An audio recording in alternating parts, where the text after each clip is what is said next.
The stars were dying. At least, that is what it felt like to High Counselor Maravel as she stood before the great window of her chamber and watched another ship burn in the distance. The Valari home fleet was losing. They had been losing for 6 cycles now, and there was nothing left to give. Her people were not built for war. The Valari were thin and delicate, with bodies made of something like living crystal.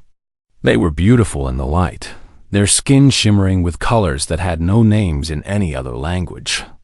But beauty did not stop the Dravok. Nothing stopped the DR of OK. The swarm had come from the outer reaches of the galaxy. No one knew where they started or why they spread. They simply consumed. World after world fell to their endless hunger. First came the scouts, small creatures with too many legs and teeth like broken glass. Then came the soldiers, massive things that moved in perfect silence. And finally came the hive ships, living mountains that swallowed entire cities and turned them into more of themselves. 3 Valari colonies were gone now. Billions of her people reduced to nothing. And the swarm was still coming. Maravel turned away from the window. Her council waited behind her, 12 of the wisest and oldest Valari still alive. They looked at her with eyes full of fear. She understood.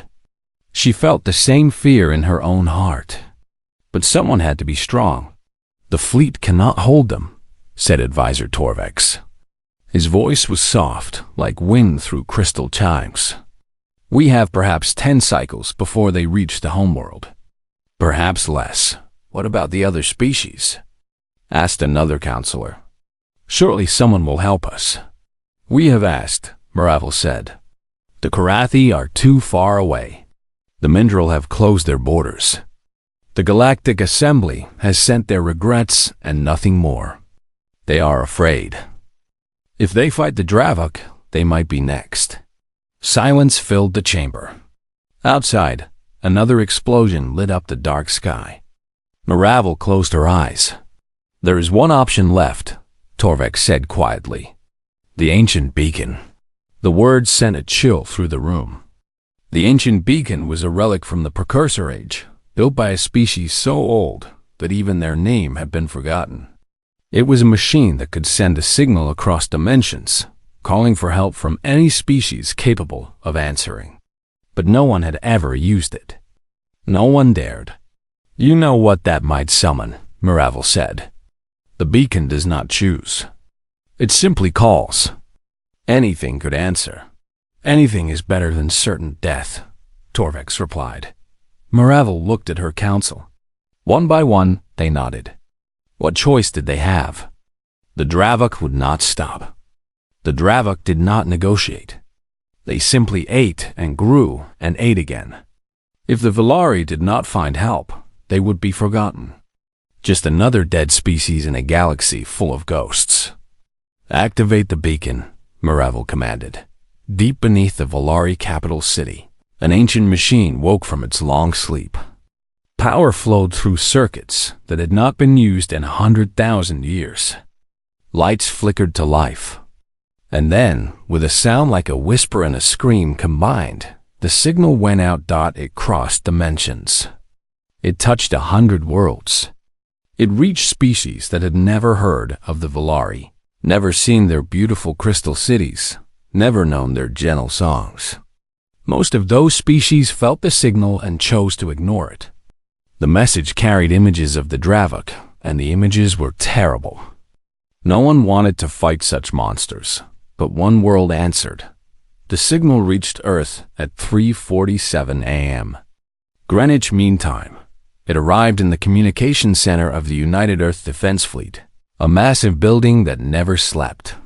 A young officer saw the strange reading on her screen and called her supervisor. The supervisor called the admiral. And within the hour, Admiral Una Park was staring at images of creatures from beyond her dimension. Creatures that were eating their way through an innocent civilization. Una was 53 years old. She had gray in her black hair and lines around her eyes from too many years of hard decisions. She had fought pirates in the asteroid belt. She had stopped a war between Earth and the Mars colonies. She had buried friends and enemies alike. But she had never seen anything like the Dravok. "What are we looking at?" asked a young captain named Do-hwan Lee. "Someone asking for help," Yuna replied. "Can we even get there?" This signal came from another dimension. The signal included coordinates and a method. It seems the precursors wanted to make sure anyone who answered could actually arrive. Yuna turned to face her command staff. "The question is not whether we can go. The question is whether we should." The room was quiet.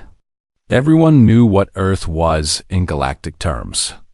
The few aliens who had visited called it a death world, a planet of extremes. Too hot, too cold, too much gravity, too many predators. Humans were the survivors of that world, creatures who had evolved to endure anything. Their bones were dense. Their immune systems were aggressive. They could eat foods that would poison other species and drink liquids that would dissolve alien organs. Other species feared humans, even species that had never met one. "They're dying," Do-hwan said softly.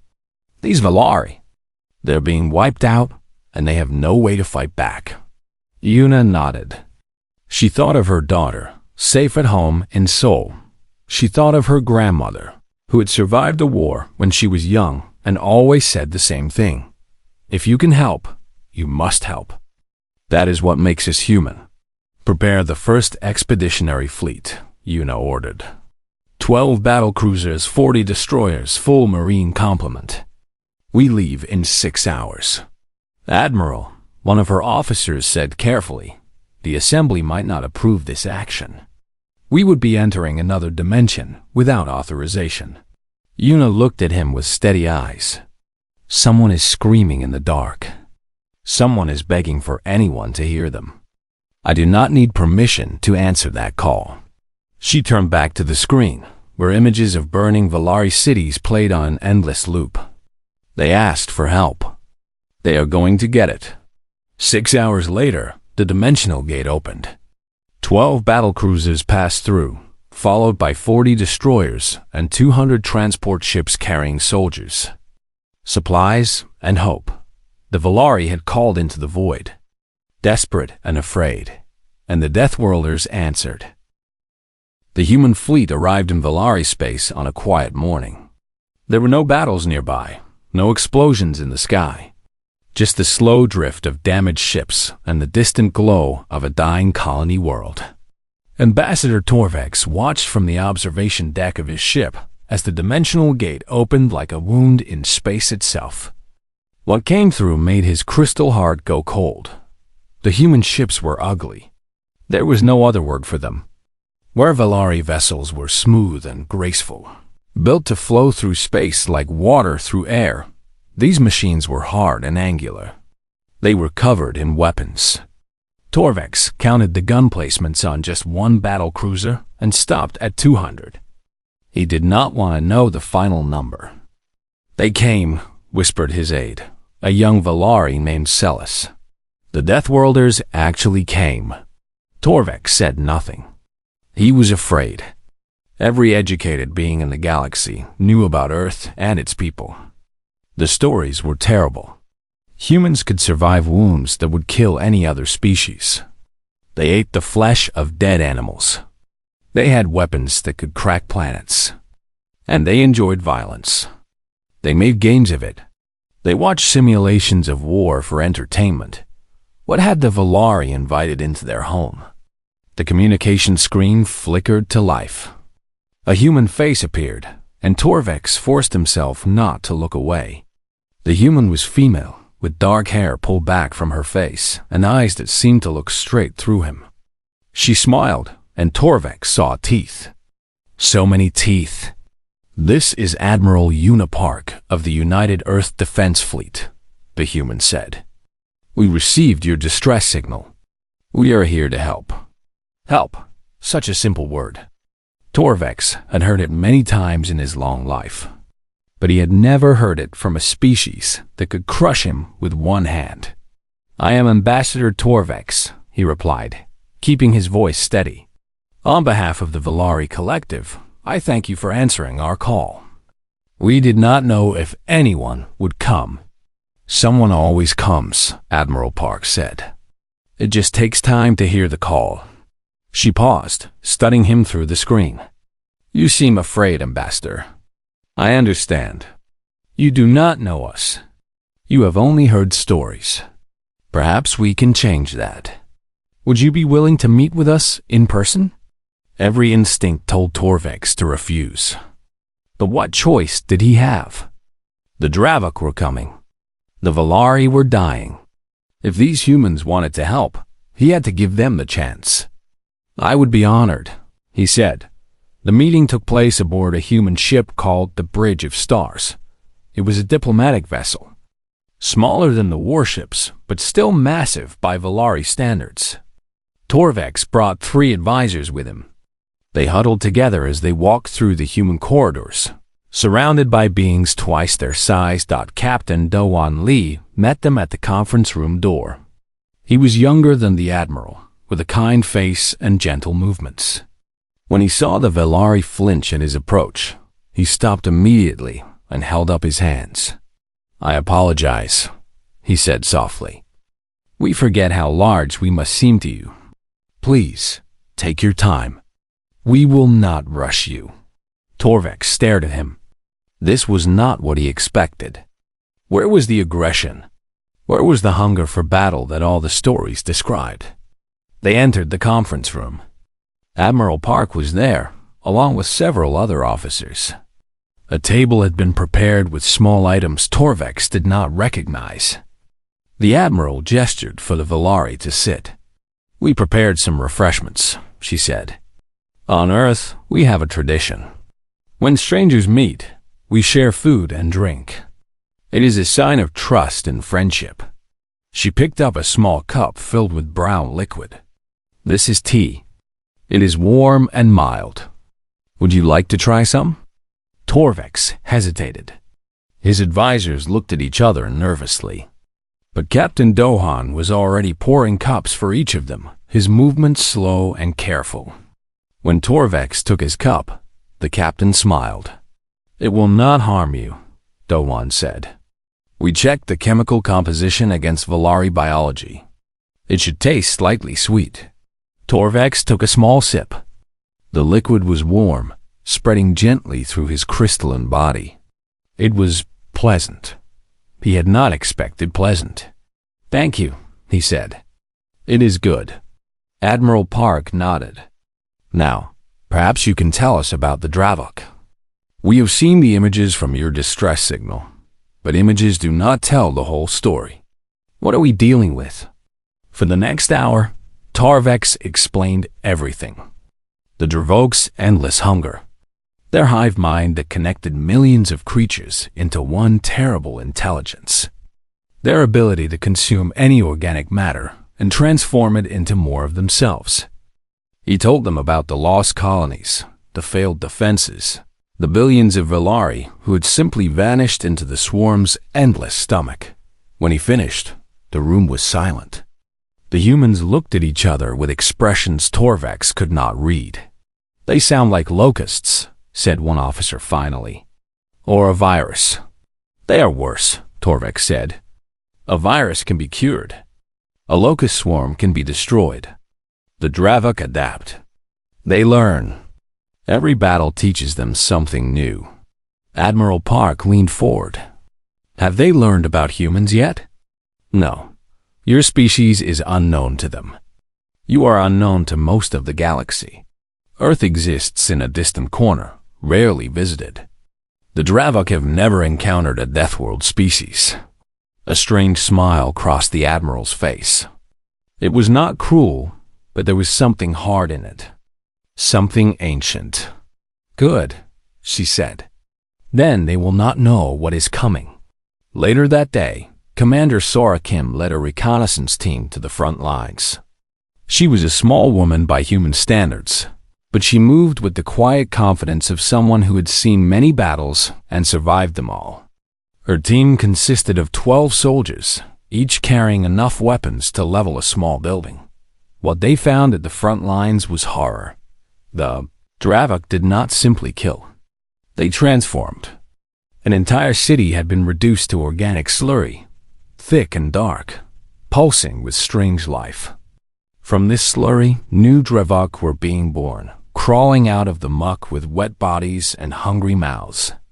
The air was thick with the smell of decay. One of Sora's soldiers bent over and vomited. She did not blame him. "Commander," said Sergeant Tyan Choi, his voice steady despite the nightmare before them.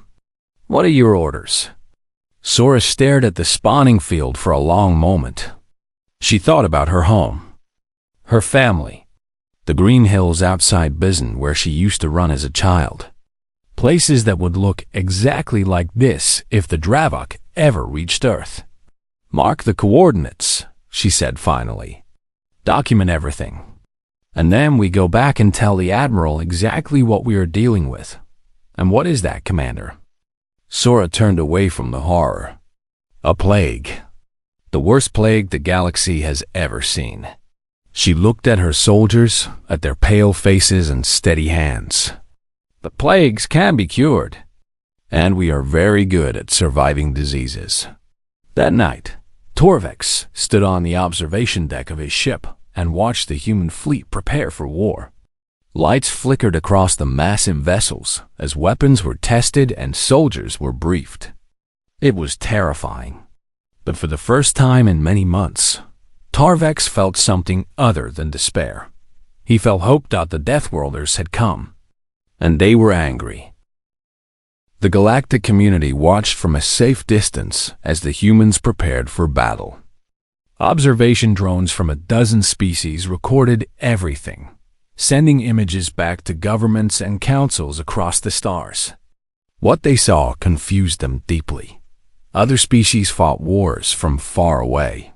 They used long-range weapons, automated drones, and careful tactics designed to minimize contact with the enemy.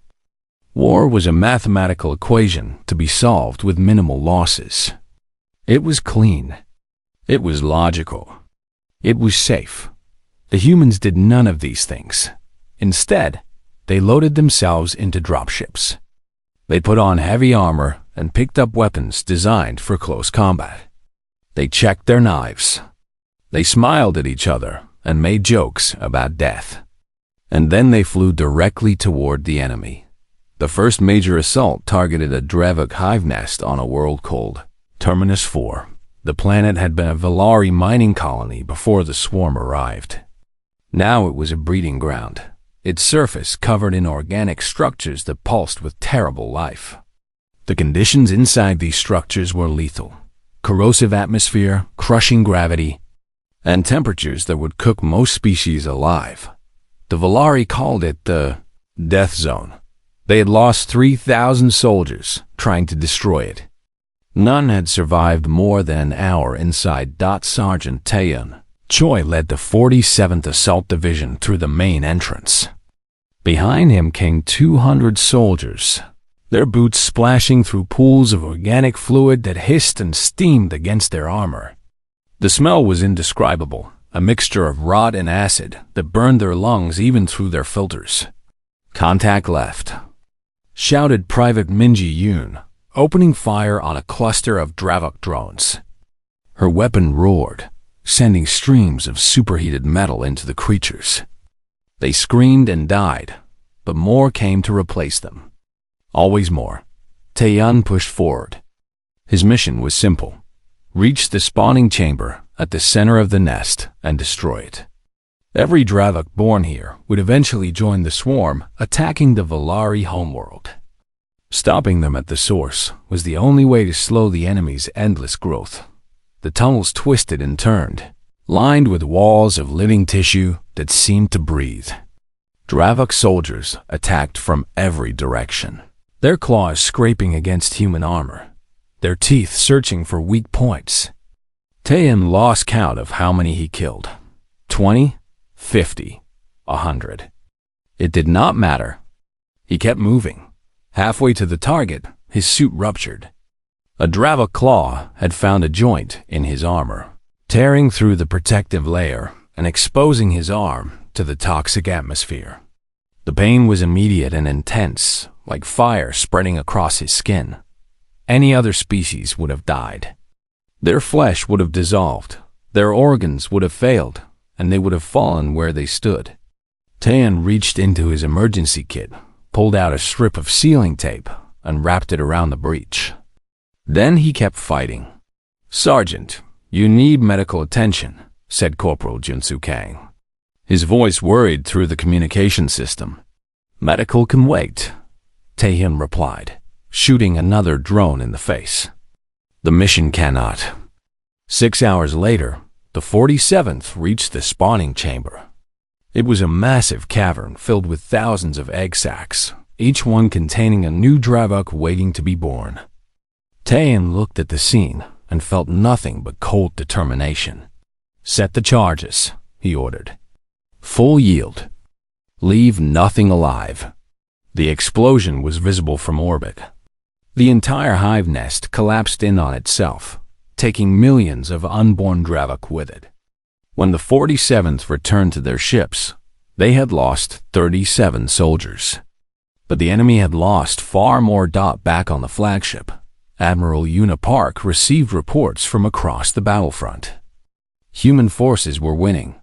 Slowly, painfully, but winning. The Dravok had never faced an enemy like this. They did not understand creatures who would charge into certain death and somehow survive. They did not understand beings who could lose limbs and keep fighting, who could be poisoned and burned and crushed and still refuse to stop. But victory through brute force would take too long. The Valari were running out of time. Something else was needed. Dr. Jiwoo Han had an idea. Jiwoo was the chief medical officer of the fleet, a small woman with tired eyes and a brilliant mind. She had spent 3 weeks studying Dravok biology, dissecting captured specimens and analyzing their genetic structure. What she found was remarkable. "They are all connected," she explained to the Admiral, pointing at a holographic display of Dravok neural tissue. "Every single Dravok shares a link with the Hive Queen. She controls them, coordinates them, gives them purpose. Without her signal, they become confused, disorganized, weak. So we kill the Queen," Yuna said. "It is not that simple. The Queen is hidden, protected by millions of drones. Getting to her would require an army. But there might be another way." Jiwoo pulled up a new image, showing a complex molecular structure. "I have developed a virus, a biological weapon that attacks the neural connection between the Queen and her swarm. If we can inject this directly into a Hive Queen, it will spread through the entire network. Every Dravok connected to her will lose their link. They will become blind, deaf, and alone. Will it kill them? No, but it will stop them.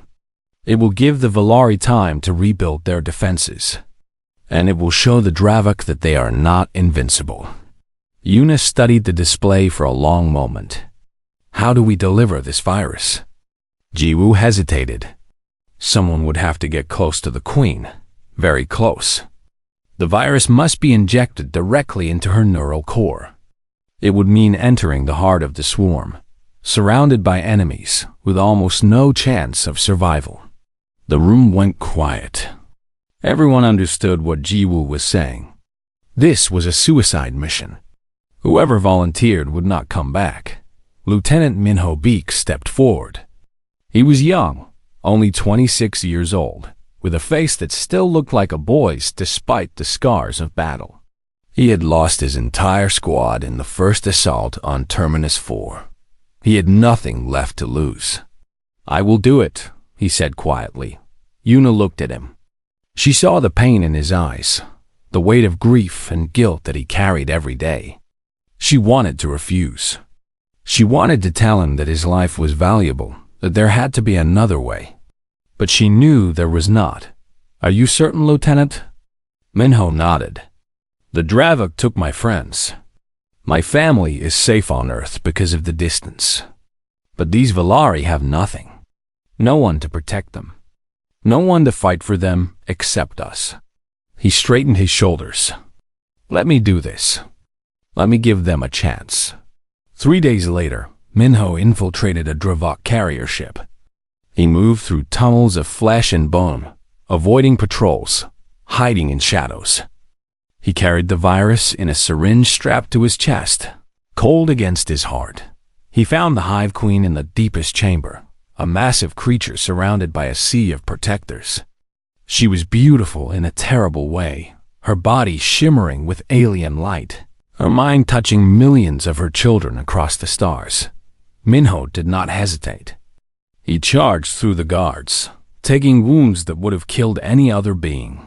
He reached the queen and drove the syringe into her neural core with the last of his strength. The virus spread instantly across the galaxy. Dravok drones stopped moving. They stood frozen, their connection to the hive mind shattered.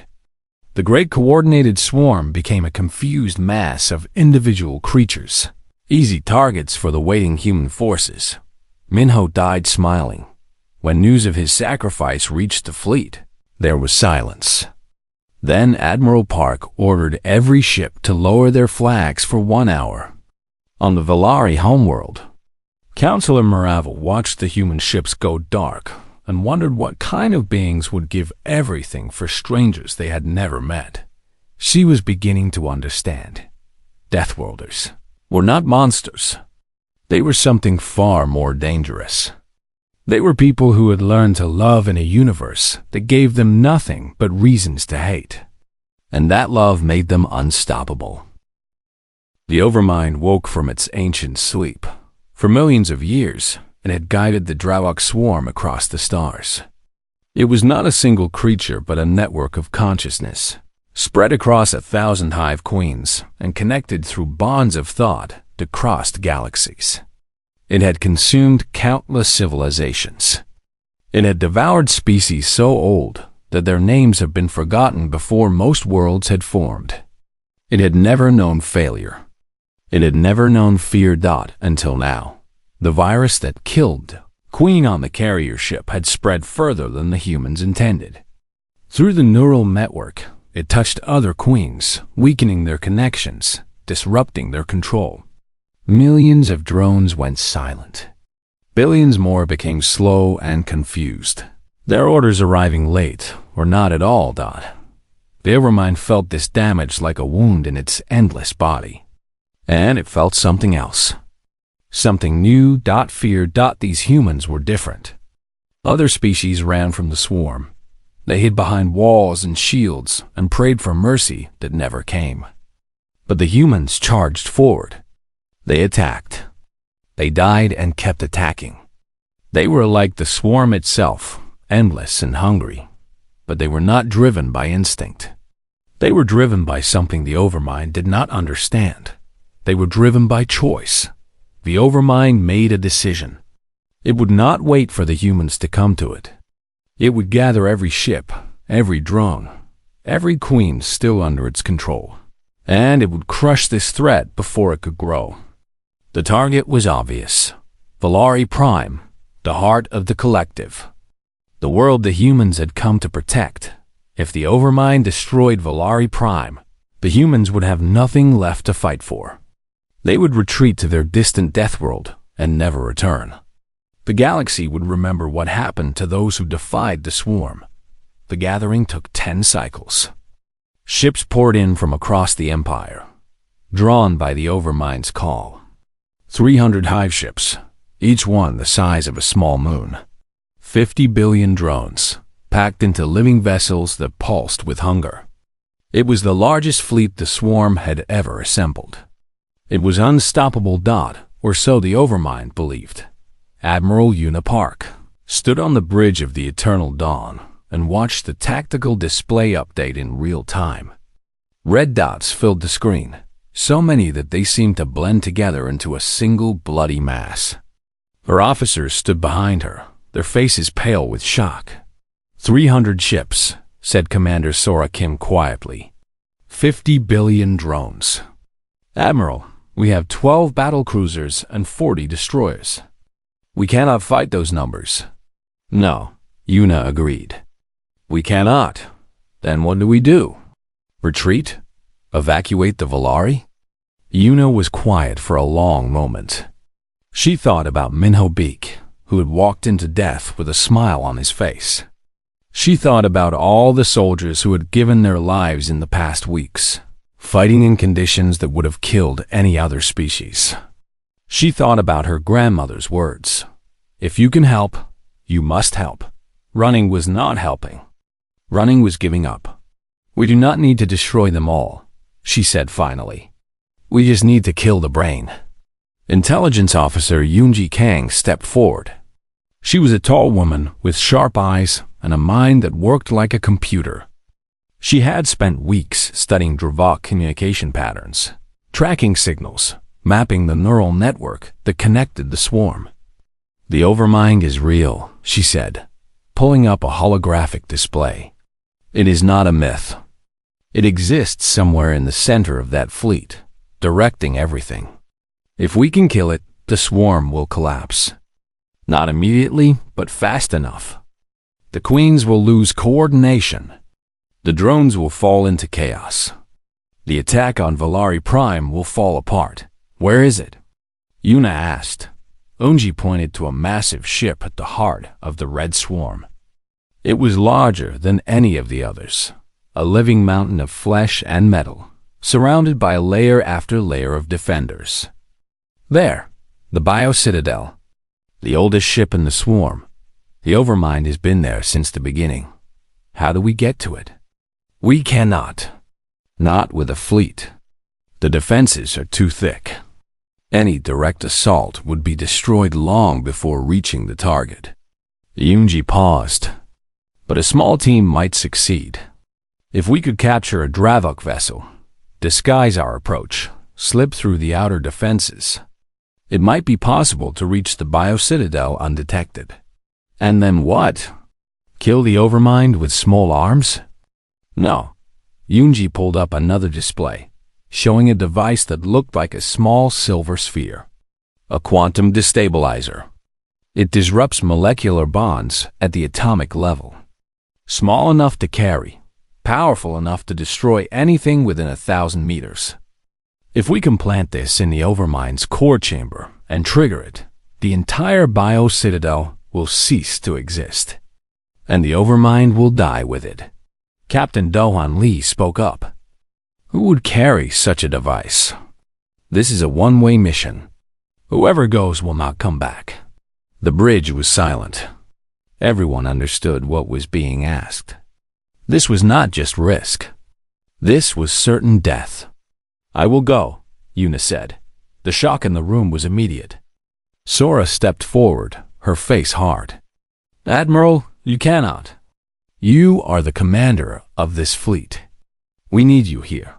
The fleet knows what to do. You know what to do. I have trained you all well. Yuna looked at her officers, the people she had served with for years, the people she trusted with her life. I am old, Sora, 53 years. I have lived a good life. I have a daughter who's grown, grandchildren who will remember me. If someone must give their life for this mission, it should be someone who has already lived, not someone with years still ahead. Admiral, this is not a discussion. Yuna's voice was gentle but firm. I am going. I need volunteers to go with me, but I will not order anyone to die. This must be a choice. Silence stretched through the bridge. Then, one by one, hands rose. Sergeant Tyan Choi, Commander Sora Kim, Captain Do Wang Lee, Intelligence Officer Yoonji Kang, a dozen others. More than enough for a small strike team. Yuna looked at them all and felt her heart swell with pride. These were her people. These were humans. Dohan, you stay, she said. The Valari trust you. They will need someone to speak for us when this is over. Admiral, I want to. I know you do. But wanting is not always enough. Someone must survive to tell the story. Let it be you. Dowan's eyes were wet, but he nodded. He understood. The next 3 days were spent preparing. A captured Dravok vessel was modified to carry the strike team, Weapons were checked. The quantum destabilizer was calibrated. Last messages were recorded for families back on Earth. Yuna recorded hers in the quiet of her quarters. She spoke to her daughter, to her grandchildren, to the students she had taught at the academy. She told them not to be sad. She told them she was proud. She told them that death was not the end, only a change. When she finished, she sat in the dark for a long time.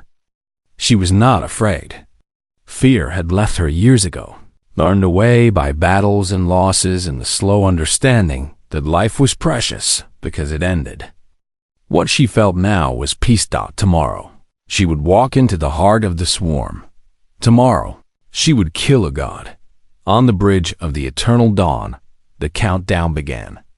The human fleet prepared for its last stand. And somewhere in the darkness between stars, the Overmind waited, not knowing that death was coming. Death, in the shape of a small woman from Earth. Death with gray in her hair and kindness in her heart. Death that smiled and called itself human. The battle for Valari Prime began at dawn. The human fleet spread out in a defensive line between the swarm and the homeworld. 12 battlecruisers, 40 destroyers, against 300 hive ships and 50 billion drones. The numbers were impossible. Everyone knew it. No one cared. All ships, hold the line. Captain Do-Han Lee commanded from the bridge of the Eternal Dawn. He had taken command when Admiral Park departed, and the weight of it pressed down on him like a physical force. Our job is simple. We buy time. We give the Admiral her chance. We do not retreat. We do not surrender. We fight until there is nothing left to fight with. Across the fleet, 200,000 soldiers prepared for the end. They checked their weapons. They said quiet prayers. They thought of home. The swarm attacked. The first wave was massive, a wall of Dravok fighters that blotted out the stars. Human weapons tore into them, filling space with fire and death. Thousands of drones died in the opening seconds. Tens of thousands more took their place. The battlecruiser Indomitable was the first to fall. Hive ships surrounded her, pouring drones through breaches in her hull. Her captain, a woman named Hai Jin-Oh, ordered the reactor overloaded. The explosion took 3 hive ships with her. Indomitable is gone, reported an officer, his voice shaking. Mark her sacrifice, Do-Han said quietly. Keep fighting. The battle raged for hours. Ship after ship fell. The destroyer steadfast. The battlecruiser unconquered. The carrier Morning Light. Each one went down fighting, buying precious minutes with their deaths. And through the chaos, a single captured vessel slipped toward the heart of the swarm. Admiral Yuna Park sat in the cramped cockpit, surrounded by her strike team. Sergeant Hajun Ru piloted the ship, his hands steady on the controls despite the nightmare around them. Commander Sora Kim monitored the sensors. Intelligence Officer Yoonji Kang tracked their position relative to the Bio-Citadel. We are through the outer perimeter, Yoonji reported. No response from the swarm. They have not noticed us. Keep it that way, Yuna said. The Bio-Citadel grew larger in the view screen. It was massive beyond comprehension, a living mountain covered in organic growths and defensive structures. Lights pulsed across its surface like a heartbeat. Somewhere inside, the Overmind waited. Hajun found a landing point on the lower surface, a section that seemed less defended than the rest. The ship touched down on flesh that gave beneath its weight. The team climbed out, weapons ready, boots sinking into organic material that squished with every step. This way, Yoonji said, pointing toward a tunnel entrance. Straight path to the core chamber. 3 kilometers. 3 kilometers through the heart of the enemy. Yuna checked her weapon and started walking. The tunnels were nightmares made real. Walls of living tissue pulsed with strange light. The air was thick and hot, filled with smells that made human stomachs turn. Dravok drones patrolled in groups, their bodies clicking and scraping as they moved. The strike team avoided some. They killed others. The bodies dissolved into the floor, consumed by the biocitadel itself. Halfway to the core, they were discovered. A Dravok soldier saw them and screamed, a sound that echoed through the tunnels. Within seconds, drones were pouring from every direction. The team formed a circle, firing outward, cutting down enemies as fast as they appeared. "Keep moving!" Yuna shouted. "We stop, we die." They fought their way forward, meter by bloody meter. Sora took a claw to her shoulder and kept firing with one arm. Yunji was surrounded and fought her way free with a knife. 2 soldiers fell, then 3 more. Their bodies left behind as the team pushed deeper into the Bio-Citadel. By the time they reached the core chamber, only Yuna and Hajun remained. The Overmind waited for them. It was not what Yuna expected.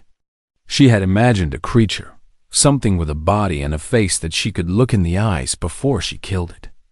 Instead, she found a vast chamber filled with neural tissue, glowing threads of thought that stretched in every direction. At the center was a pulsing mass, a brain the size of a building, connected to everything. A voice filled her mind. "Why do you fight?" The words were not sound. They were thought, pressed directly into her consciousness. The Overmind was speaking to her. "You cannot win. You are mortal, fragile, temporary. Your species will die like all the others. Why struggle against the inevitable?" Yuna stepped forward, the quantum destabilizer heavy in her hands. "Because we choose to. Choice is an illusion. You are driven by instinct, by fear, by the desperate need to survive. You are no different from any other prey. You are wrong." Yuna's voice was steady. "We are not fighting to survive. We are fighting because others need us. Because there are people out there who are afraid, and we refuse to let them face that fear alone. That is what makes us different. That is what makes us human." The Overmind was silent for a moment. "Then I do not understand." "I know," Yuna said. "That is why you will lose." She activated the destabilizer. Hajun moved without thinking. He saw the energy field beginning to form, saw the Overmind's defenses finally responding, and threw himself between Yuna and the first attack. The impact shattered his armor and sent him flying. He did not get up. "Hajun!" Yuna screamed, but there was no time for grief. The quantum field was expanding, tearing through the neural tissue, destroying everything it touched. The Overmind screamed, a sound that filled every mind in the galaxy for one terrible moment. And then it was gone. The Bio-Citadel shuddered and began to break apart. The neural connections that had held the swarm together for millions of years collapsed.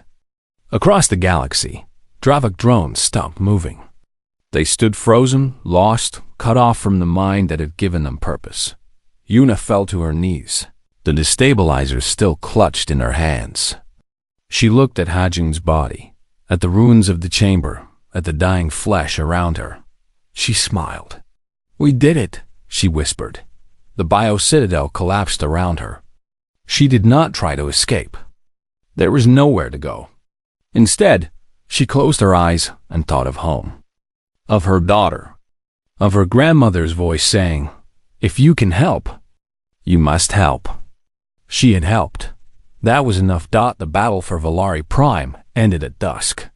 The Dravok fleet drifted aimlessly, its ships dead or dying. Human salvage teams moved through the wreckage, disabling vessels and rescuing survivors. On the homeworld below, the Valari emerged from their shelters and looked up at a sky that was, for the first time in years, free of enemies. Captain Do-Wan Lee stood on the bridge of the Eternal Dawn and wept. He had lost half his fleet. He had lost his admiral. He had lost friends he had known for decades, but they had won. 3 days later, Ambassador Torvex addressed the Galactic Council. His voice was steady, his crystal body shimmering with colors that seemed brighter than before. He told them about the signal, about the humans who had answered, about the battles and the sacrifices and the impossible victory. We called for help, he said. We expected warriors. What we received were friends. The humans did not come to conquer. They came because we were afraid, and they refused to let us face that fear alone. They are Deathworlders, yes. They come from a planet that tries to kill them every day. But they are also something more. They are hope. On Earth, a memorial was built. It stood in the center of Seoul, a tower of white stone carved with 10,000 names. Admiral Yuna Park, Lieutenant Minho Beek, Sergeant Hajun, Rue, and all the others who had given everything for people they had never met died at the base of the memorial. Carved in letters a meter tall were words that would be remembered for 1,000 years. We heard you calling. We came, and across the galaxy, species who had once feared humans began to understand a simple truth. The universe was vast and cold and full of terrors. But when you screamed into the darkness, when you begged for anyone to hear you, when you thought you were completely alone, the Deathworlders answered. They always answered.